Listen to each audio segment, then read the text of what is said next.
हमारा इन्वायरमेंट जो है उसके तीन एलिमेंट हैं या तीन कंपोनेंट हैं या कह सकते हैं तीन मेन पार्ट हैं। वो है फर्स्ट है नेचुरल, सेकेंड है ह्यूमन और थर्ड आता है ह्यूमन मेड, जो कि एक बहुत ही इम्पॉर्टेंट पार्ट है जिससे कि इन्वायरमेंट बहुत ही ज़्यादा इफेक्टेड हो रहा है। अब जो नेचुरल पार्ट है उसमें आता है water, hydrosphere, air, atmosphere, land, lithosphere और लिविंग थिंग जो कि है बायोस्फीयर। ये आपने स्टैंडर्ड 6 में भी पढ़ा होगा। और ह्यूमन मेड में जैसे जो भी इंसान ने मशीन की हेल्प से चीज़ें बनाई हैं, जैसे बिल्डिंग हो गई, park, bridge, roads, industries, monuments, etc। अब ह्यूमन एलिमेंट्स में आता है हम इंडिविजुअल, हमारी family, community, religions, educational, economical और पॉलिटिकल सिचुएशन। ये सब हमारे इन्वायरमेंट को किसी न किसी रूप में इफेक्ट करते हैं। यहाँ पे क्या था, दे आर, ओके ये हो गया है। अब देखिए यहाँ पे है बायोटिक और ए बायोटिक। जो नेचुरल चीजें हैं उसमें भी एक तो बायोटिक आ जाता है और एक आ जाता है ए बायोटिक। बायोटिक क्या है? The word of living organism, example plant and animal. जो लिविंग थिंग्स हैं वो आ जाते हैं बायोटिक में, और जो ए बायोटिक है उसमें आ जाती हैं element the word of non living element like land. तो जो नेचुरल कंपोनेंट है यहाँ पर, उसके भी दो पार्ट हो जाते हैं, एक तो आ जाता है बायोटिक, एक हो जाता है ए बायोटिक। तो ये सब मिलके एलिमेंट्स नेचर को, इन्वायरमेंट को हमारे इफेक्ट करते हैं। From the above conversation you understand that the place, people, thing and nature that surround any living organism is called environment।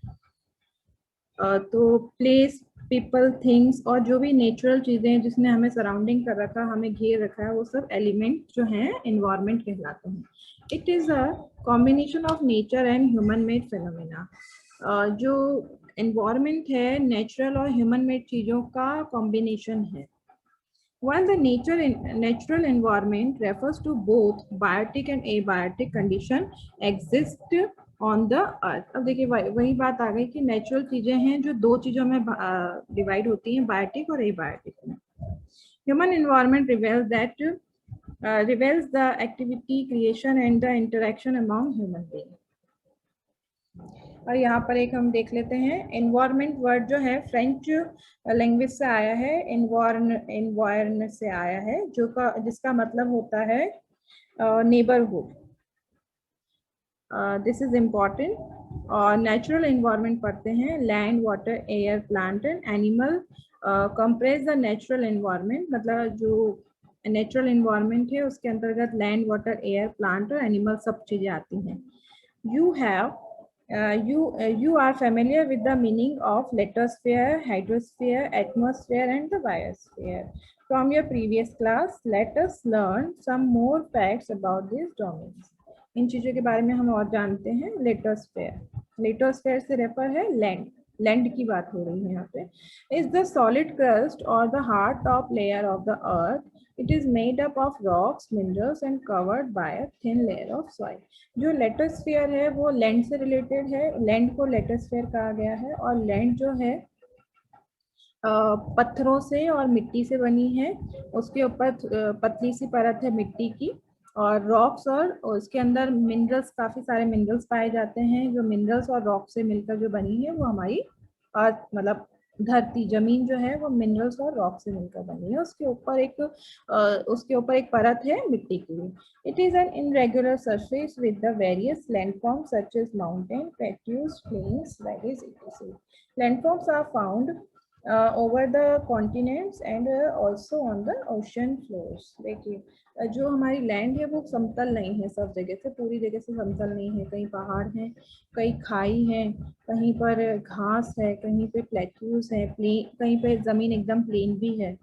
तो हमारी जो लैंड है वो काफी उबड़ खाबड़ भी है, मतलब समतल नहीं है। और जो लैंड है वो सिर्फ जमीन हमारे को ऊपर जहाँ हम रहते हैं वहीं नहीं दिखाई देती, मतलब कॉन्टिनेंट्स में ही नहीं है, इवन ओशियंस और सी के अंदर जो तला होता है वो भी लैंड फॉर्म्स में ही आता है। Lithosphere is the domain that provide us forest, grassland for grazing, land for agriculture and human settlement। लिटोस्फीयर की बात हो रही है, जो कि लैंड है, उसके ऊपर देखिए फॉरेस्ट हैं, फॉरेस्ट और ग्रास लैंड्स हैं, और एग्रीकल्चर, हम एग्रीकल्चर कर सकते हैं, उस पर खेती कर सकते हैं, हम उस पर रहते हैं, हम कितना सारा लैंड का कितना सारा यूज है। और it is also a source of mineral wealth. इस पे हमें कई सारे तरह के खनिज भी, पदार्थ भी जो हैं वो मिलते हैं। The domain of water is refer to as hydrosphere. अब पानी की बात करते हैं। देखिए इस पिक्चर को देखिए, इस पिक्चर में आपको चारों चीजें बताई गई हैं। हाइड्रोस्फीयर ये पानी जहाँ पे जहाज चल रहे हैं, बायोस्फीयर जहाँ पे तीनों चीजें मिलती हैं, लिटोस्फीयर, एटमॉस्फेयर, हाइड्रोस्फीयर, जहाँ हम रहते हैं, जो जो एनवायरनमेंट हमें रहने के लिए इम्पोर्टेंट है, दैट इज बायोस्फीयर। और ये बायोस्फीयर इन तीनों एलिमेंट से बन के बनता है, मिल के बनता है, एटमॉस्फेयर से, हाइड्रोस्फीयर से और लिटोस्फीयर से। The domain of water is referred to the hydrosphere. It comprise various source of water and different type of water bodies like river, lake, sea, oceans, etc. It is essential for all living organisms. हमें सबको पता है कि पानी जिंदा रहने के लिए कितना ज़रूरी है। तो जो हाइड्रोस्फीयर है वो पानी को रिफ्लेक्ट करता है, और ये बताया गया है कि पानी के क्या क्या टाइप हैं, और जो पानी है वो कितना ज़रूरी है। जो पानी है हमें रिवर्स में, लेक्स में, सी में, ओशन में, हम सब जगह हम पानी को देख सकते हैं और पा सकते हैं। The atmosphere, the atmosphere is a thin layer of air that surround the earth. जो एटमॉस्फेयर एक पतली लेयर है हवा की, जिसने हमारी अर्थ को ढक रखा है, चारों तरफ से सराउंडेड कर रखा है। The gravitational force of the earth hold the atmosphere around it. अब देखिए, जो हमारा ग्रेविटेशनल फोर्स है, हमारी अर्थ का जो ग्रेविटेशनल फोर्स है, उसकी वजह से ये एटमॉस्फेयर हमारी अर्थ के चारों तरफ है। अगर ग्रेविटेशनल फोर्स नहीं होता तो ये हवा बह के कहीं चली जाती, और फिर हम जिंदा नहीं रह पाते। तो जो ग्रेविटेशनल फोर्स है उसकी वजह से जो एटमॉस्फेयर है उसके चारों ओर हमारे हवा है। It protect us from the harmful rays and scorching heat of the sun. ये जो एटमॉस्फेयर है वो हमें हार्मफुल रे, जो नुकसानदेह जो हमारी किरणें हैं, सन की जो किरणें हैं, या फिर स्कॉचिंग काफ़ी तेज जो झुलसा देने वाली गर्मी या झुलसा देने वाली जो किरणें या हीट है, उससे हमारी रक्षा करती है। सन की जो झुलसा देने वाली जो गर्मी है या फिर हीट है, उससे हमारी हमको सेव करती है कौन? Atmosphere. It contains of a number of gases, dust and water vapor. जो एटमॉस्फेयर है उसके अंदर कई सारी गैसेस हैं, वाटर वेपर भी है, और डस्ट पार्टिकल्स भी मिलते हैं। The change in the atmosphere produce change in the weather and climate. जब एटमॉस्फेयर में चेंज होता है तो हमारा वेदर और क्लाइमेट दोनों इफेक्टेड होते हैं, उसी की वजह से हमारा वेदर और क्लाइमेट चेंज होता है।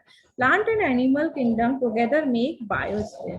अब बायोस्फीयर क्या है? बायोस्फीयर ऐसी चीज है जो प्लांट और एनिमल्स के सहयोग से या फिर उन दोनों के होने से बनता है। It is a narrow zone of the earth where land, water and air interact with each other to support life. देखिए, लाइफ वहीं एग्जिस्ट कर सकती है जहाँ पे बायोस्फीयर है। जहाँ पे हाँ, जहाँ पे बायोस्फीयर है, और बायोस्फीयर तीनों चीजों से मिलके बना है, लैंड, वाटर और एयर से।